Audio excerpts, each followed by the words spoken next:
Aujourd'hui, dans cette vidéo, je vais te partager avec toi la stratégie que j'utilise au sein de mon PEA en bourse. Donc, je vais te dire les trois ETF qui le composent, pourquoi je les utilise, quels sont les avantages et les inconvénients. Mais avant toute chose, je vais aussi te dire quel profil d'investisseur je suis, car petit disclaimer, ceci n'est pas un conseil d'investissement, mais je te partage avec toi ma propre stratégie et je vais te dire pourquoi du coup j'investis dans ces ETF-là, quels sont mon objectif, sur quelle longueur de temps j'investis, et au moins tu vas pouvoir te faire un réel avis sur est-ce que ça peut être une bonne stratégie à adopter ou est-ce que je ne prends qu'un ou deux ETF qui te semblent intéressants que tu n'y avais peut-être pas pensé. Et surtout, le principal, c'est d'investir selon ta propre stratégie, car je vois trop de personnes qui demandent est-ce que c'est bien ou pas bien. Il faut que ça soit que toi qui prennes les décisions au sein de ta stratégie, car tout simplement, lorsque tu suis une personne et que cette personne ne te donne plus de nouvelles ou ne partage plus sa stratégie avec toi, tout simplement, tu te retrouves perdu, alors que nous, on veut que tu sois réellement autonome en bourse.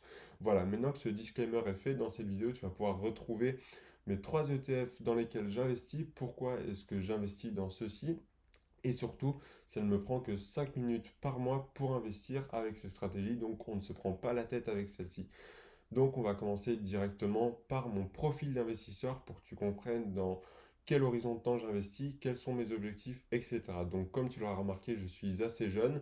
J'investis sur une période de temps très longue, donc du long terme, voire très long terme, entre 30 et 45 ans environ, pour but de créer une retraite et un complément de revenus sur le long terme, car je mets de l'argent dont je n'ai pas besoin actuellement, mais que je veux investir pour le très long terme afin, comme je t'ai dit, de me créer une rente et une retraite grâce à la bourse. Ensuite, j'ai investi que dans 3 ETF et pas des actions au sein de mon PEA, car tout simplement, je veux la méthode la plus passive actuellement. Ce sont des ETF distribuant, non, capitalisant, excuse-moi. Donc, ça veut dire qu'en fait, les dividendes au sein de cet ETF sont directement réinvestis dans celui-ci, ce qui a pour effet d'augmenter drastiquement l'effet des intérêts composés que je t'ai déjà parlé dans une vidéo. Je te mets le lien juste ici. Et on va enfin pouvoir commencer avec les trois premiers ETF. Mais avant de commencer, je t'invite à t'abonner car je vais sortir de plus en plus de vidéos au sujet de la bourse et de l'investissement de manière peut-être plus générale si vous le souhaitez. Et vous allez pouvoir retrouver notamment des vidéos autour des ETF, des actions et quelles sont les bonnes pratiques à faire pour vous éduquer autour de ce sujet. Donc si ce n'est pas fait, je t'invite d'ores et déjà à vous abonner. On va pouvoir commencer par le premier ETF qui est tout simplement l'ETF très connu, l'ETF Monde. Donc tu en as certainement déjà entendu parler car tout simplement il est très efficace notamment dans une stratégie de PEA. Tout simplement car il permet une très grande diversification dans des milliers d'entreprises, une diversification géographique, hein. Notamment, tu investis, comme son l'indique, dans le monde, même si forcément tu n'es pas dans tous les pays du monde entier, mais dans une bonne partie. Les trois premiers seront les États-Unis à environ 67%, ensuite le Japon, le Royaume-Uni, suivi d'autres pays comme la France, le Canada, la Belgique, etc., à des pourcentages évidemment plus réduits. Donc tu auras compris qu'il investit majoritairement dans les États-Unis. À l'heure où je te parle, c'est un ETF qui coûte environ 24 euros, qui a des frais d'encours donc de 0,45% par an, ce qui est extrêmement faible quand tu vois des frais, par exemple, que peuvent te prendre des banques classiques. Donc moi, c'est pour ça que j'ai décidé d'aller chez Bourse Direct. Ce n'est pas un placement de produit, c'est juste mon courtier que j'ai décidé d'aller avec des frais très peu élevés. Surtout si tu fais des petits investissements tous les mois ou même si on fait des plus gros, ça reste des frais totalement raisonnables. Ensuite, tu vas comprendre qu'avec cet ETF Monde, ce qui est très bien, c'est tout simplement la possibilité donc d'être diversifié géographiquement, comme je te le disais. Tu as peut-être remarqué que dans les entreprises, hein, les premières lignes vont être forcément des entreprises des États-Unis, notamment par exemple du Nasdaq avec du Tesla, de l'Apple, du Microsoft, du Google, etc. Donc c'est des choses très intéressantes à prendre en compte. Les performances de cet indice sont très très intéressantes car au cours de la dernière année, tu auras remarqué qu'il a fait plus de 31%. Bon, évidemment, la crise économique avec le Covid a joué fortement à la hausse globale de tous les marchés. Il ne fallait pas être très intelligent pour gagner dans la bourse, sauf si vraiment tu investissais dans les secteurs de l'aviation, etc. et que tu t'es pris le crash en pleine figure, malheureusement. Mais sinon, de manière globale, tout a remonté, donc c'était plutôt simple de gagner de l'argent en bourse. Donc, au cours de la dernière année, il a fait 31% voire même un tout petit peu plus. Et au cours des 5 dernières années, il a fait plus de 87%. Et ce qui est très très bien comme performance et que moi, pour moi, me correspond totalement. Je cherche avec ma stratégie d'obtenir entre 8 et 12% en moyenne de retour sur investissement et c'est une belle performance qu'il peut nous offrir actuellement. Ensuite, le deuxième ETF dans lequel je suis investi qui est aussi connu, c'est notamment dans les pays émergents car il va pouvoir compléter le monde, hein. Tu as remarqué, par exemple, avec le monde, tu ne vas pas forcément être investi dans tous les pays et notamment des pays émergents qui sont en voie de développement et qui seraient très intéressants dans les années à venir. Je vais en parler dans une prochaine vidéo car il faut savoir que la Chine, l'Inde, etc. sont des pays très prometteurs pour les prochaines années, par exemple dans un horizon plutôt quand même long terme, hein, on parle d'ici 2050 et plus, où ce seront notamment les premières puissances économiques si on suit les statistiques. Donc c'est pourquoi il va être intéressant de compléter le monde avec un pays émergent, car vous y retrouvez quand même de très belles entreprises. Donc l'ETF actuellement coûte autour des 23 euros quand je parle avec des frais de 0,20% par an, ce qui est encore une fois très faible. C'est plus de la moitié de l'ETF Monde, mais même l'ETF Monde qui est très faible, c'est encore plus faible. Vous imaginez bien que ça va très peu impacter vos performances.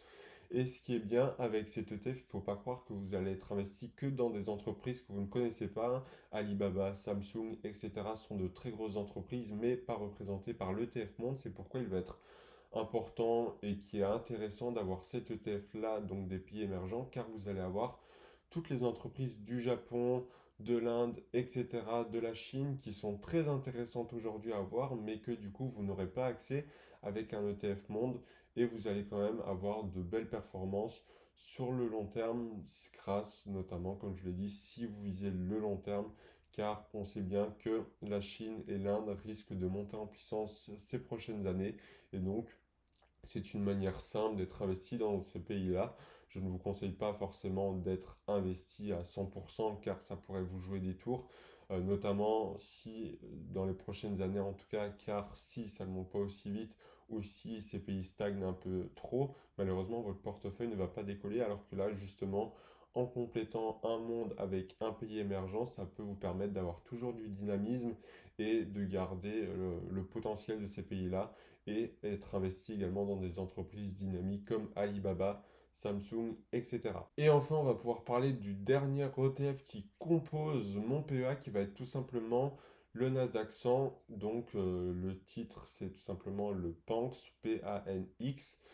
Vous allez peut-être me dire que c'est un peu bizarre car dans le monde, on est déjà majoritairement investi dans les États-Unis, mais ça, c'est voulu de ma part, c'est tout simplement déjà de une pour ajouter du dynamisme, hein. Comme on le sait, le Nasdaq est très connu pour faire l'un des meilleurs taux et une meilleure évolution que les autres indices de manière globale.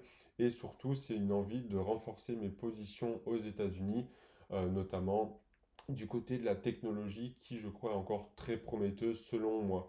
Et pour pouvoir, comme je l'ai dit, rajouter du dynamisme, ça me permet donc de, encore une fois, renforcer des positions aux États-Unis que j'aimerais renforcer et me concentrer notamment sur les valeurs technologiques qui sont à fort potentiel, notamment ces années-ci, et comme on a vu par le passé, et ça c'est uniquement ma stratégie. Après, vous pouvez par exemple renforcer, si vous le souhaitez, le CAC 40, le SP 500, les entreprises pharmaceutiques, les entreprises biotechnologiques, etc. Pour ça, vous avez énormément d'ETF qui existent. Et donc actuellement, le PANX, donc le TF que j'utilise pour le Nasdaq 100, a une valeur de 37 euros environ à l'heure à laquelle je vous parle, et des frais annuels de 0,23% qui sont là encore extrêmement faibles par rapport à ce que vous pouvez trouver ailleurs et qui n'impacteront très pas ou en tout cas très peu votre performance annuelle grâce à cet indice-là. Donc pour les trois ETF pour lesquels je viens de vous parler, ce sont des ETF qui ont beaucoup de liquidités, donc il y a de forts échanges chaque jour. Vous n'aurez pas de mal en tout cas à les vendre ni à les acheter non plus, hein. Lorsque je les achète, dans la seconde, j'en ai un. Donc, c'est avec des fortes liquidités que vous trouverez ces ETF-là, hein. C'est fait exprès que je les ai cherchés car malheureusement, si vous avez des ETF avec très peu de liquidités, ça va être bête de devoir attendre plusieurs heures ou plusieurs jours pour pouvoir en acheter un ou le revendre car vous ne profiterez peut-être pas des meilleurs moments pour l'acheter. Et en tout cas, même si vous faites du DCA, c'est toujours mieux de savoir que dès que vous achetez votre ETF, c'est bon, vous l'avez dans votre portefeuille. Ensuite, je vais vous parler de la répartition de mes ETF. Donc, c'est bien de vous dire lesquels j'achète, mais c'est encore mieux de savoir à quel pourcentage ils représentent dans mon portefeuille. Donc, pour le monde, ça va être le plus imposant. Il sera représenté à hauteur de 70% de mon portefeuille du PEA. Mon ETF pays émergent, lui, va être le deuxième plus important, mais quand même beaucoup plus réduit que le monde, qui sera à hauteur de 20%. Et enfin, le Nasdaq à hauteur de 10%. Vous imaginez bien que s'il est si peu représenté, c'est déjà parce que je détiens quasiment les mêmes entreprises au sein de l'ETF Monde et qu'il est là uniquement pour dynamiser un peu plus mon portefeuille et renforcer la valeur technologique. Donc ça n'a pas besoin de représenter beaucoup plus que 10% de mon portefeuille. Et donc tous les mois, je ne vais pas acheter précisément, imaginons 3 ETF monde de pays émergents et un Nasdaq. Ça va dépendre en fait de ma répartition du portefeuille. Je l'ajuste tous les mois et aussi suivant lequel a peut-être un peu moins performé ce mois-ci, ben, je l'achète. Comme ça me permet tout simplement de ne pas l'acheter trop haut et donc d'avoir un PRU, donc un prix de revient unitaire un peu plus faible. Après, forcément, je ne me fie pas forcément à ça. Surtout, le principal, c'est que ces 70, 20 et 10% soient respectés au sein de mon portefeuille afin de ne pas avoir trop d'incidence si par exemple le Nasdaq vient représenter une trop grosse partie de mon portefeuille et ne pas être touché si on a une crise au niveau des valeurs technologiques. Donc toujours bien garder en tête de bien équilibrer votre portefeuille.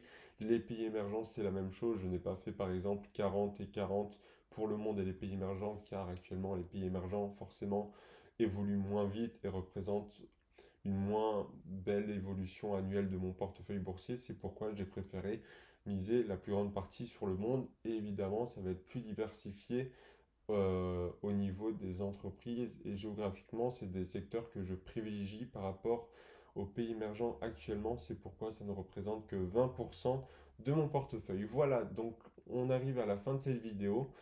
J'espère qu'elle vous aura plu. Vous savez exactement maintenant dans quels ETF j'investis au sein de mon PEA. Vous allez pouvoir en tirer vos propres conclusions, trouver quel est votre profil d'investisseur. Est-ce que ces ETF sont intéressants pour vous?